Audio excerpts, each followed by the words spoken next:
마귀와의 영적 전쟁 5번째. 마귀와의 영적 전쟁 3회 끝에서 거듭남의 과정을 통과하면 비로소 성령님께서 내 안의 성전인 마음에 들어오신다고 했습니다. 이때의 영적인 경험은 주님의 말씀과 정확하게 동일하다는 것을 알게 됩니다. 요한복음 3장 8절. 킹제임스. 바람이 임의로 불어서 내가 그 소리를 들어도 어디서 와서 어디로 가는지 알지 못하듯이 성령으로 난 사람은 모두 그와 같으니라. 고하시더라.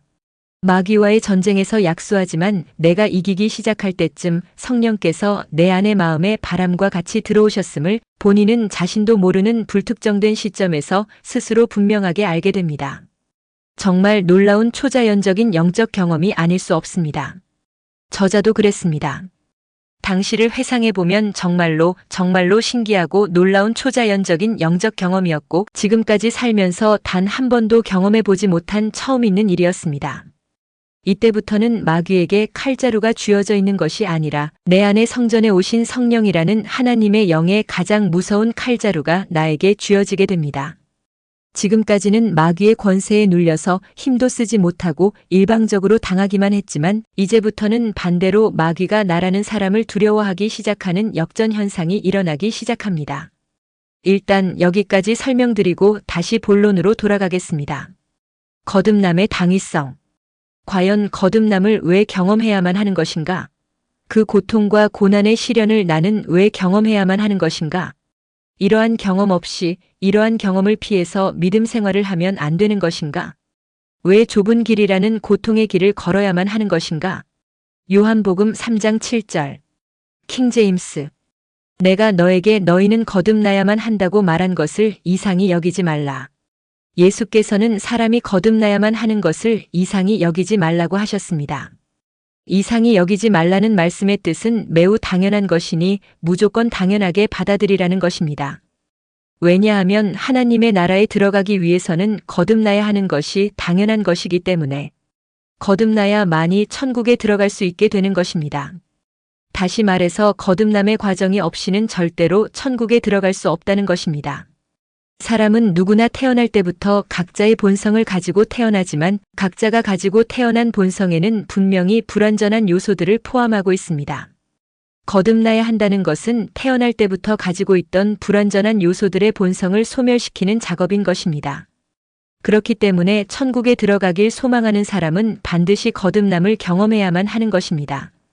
고통스러워도 어쩔 수 없는 것입니다. 천국에 가고 싶다면 말입니다. 이것이 바로 거듭남의 당위성입니다. 천국에 들어갈 수 있는 것은 누구나 가능한 것이 아닙니다. 그리고 절대로 쉬운 것이 아닙니다. 믿기만 하면 천국에 간다. 이것은 말일까요? 방구일까요? 믿기만 하면 천국에 갈 수 있다고 한다면 이 세상에서 천국에 못 갈 사람은 단 한 사람도 없습니다. 믿음의 진리에 대해서 차후에 영적으로 설명할 기회가 있겠지만 여기서 아주 간단하게 설명하자면 믿음이라는 것은 모든 것의 끝이 아니라 모든 것의 시작인 것입니다. 그렇기 때문에 천국에 가기 위한 첫 시작은 바로 믿음에서 시작되는 것이지 믿음에서 완성되는 것이 아닙니다. 만약에 믿기만 하면 천국에 갈 수 있다고 가르치는 곳에 머무르고 있다면 그곳의 미혹에서 바로 빠져나오시길 바랍니다. 참고로 저자의 글의 특성에 대해서 잠시 짚고 넘어가겠습니다. 어떤 사이비이단 목사가 강의하는 교재를 유튜브를 통해서 보았는데 그 책에는 고급스럽고 어려운 단어들이 넘쳐나고 심지어 무슨 말을 하는 것인지 이해할 수 없을 정도의 언어 유희가 사용되고 있었습니다. 이것을 보면서 저자는 이런 생각이 들었습니다. 저 사람은 책이라는 것을 통해서 자신의 언어적 유식함을 사람들에게 마음껏 자랑하고 있구나. 그리고 나는 이렇게 고급스럽고 어려운 단어들을 굉장히 많이 알고 있기 때문에 내가 쓴 글은 참으로 고급스럽고 난이도가 높은 글이라는 잠재적인 생각을 가지고 있겠구나.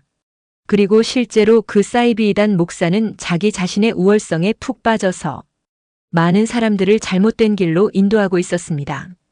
이러한 것이 바로 교만함과 자만함 그 자체인데 말입니다.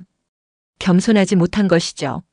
그럼에도 그 사이비이단 목사는 자신이 해석하는 성경의 뜻이 누구보다 정확하고 깊으며 난이도가 높다고 생각하는 것이었습니다.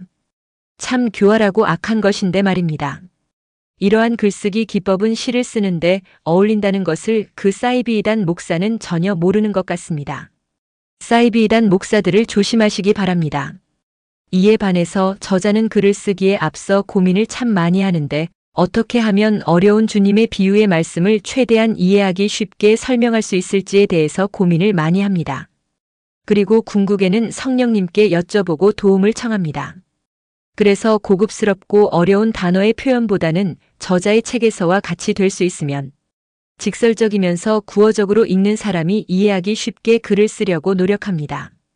그리고 저자는 저자를 중심에 두지 않고 항상 저자의 글을 읽어주시는 분들에게 중심을 두고 글을 쓰려고 노력하고 있습니다. 이것이 저자에게는 쉽지 않은 일이지만 저자의 글을 읽어주시는 분들을 위해서 많이 노력하고 있습니다. 이상으로 글을 쓰다가 갑자기 생각이 나서 몇 자 적어보았습니다. 다시 본론으로 돌아가겠습니다. 예수께서도 거듭남에 대해서 이상하게 생각하지 말고 당연하게 받아들이라고 하셨습니다. 그만큼 거듭남은 영적으로 볼 때 지극히 당연한 과정인 것입니다. 거듭남이 없이는 절대로 성령님을 만날 수가 없는 것입니다. 그 이유는 앞의 글들에서 자세하게 설명했습니다. 영적인 길과 하늘의 규칙은 분명하고 명확하게 이미 결정되어져 있는 것입니다. 내가 하는 것이 아니라 내가 그것에 맞추는 것입니다. 이것이 바로 영적인 합당함입니다. 지금까지 사람들은 성경을 잘못 배웠습니다. 물론 모두 다 그렇다는 것은 아닙니다. 대부분이 그렇다는 것입니다. 저자도 과거를 회상해보면 잘못 가르치는 목사들 때문에 정말 고생 많이 했었는데 그들이 가르친 수많은 잘못된 통념을 깨고 오직 성경 속에서 진리를 스스로 찾아내는 것이 바람직한 것입니다.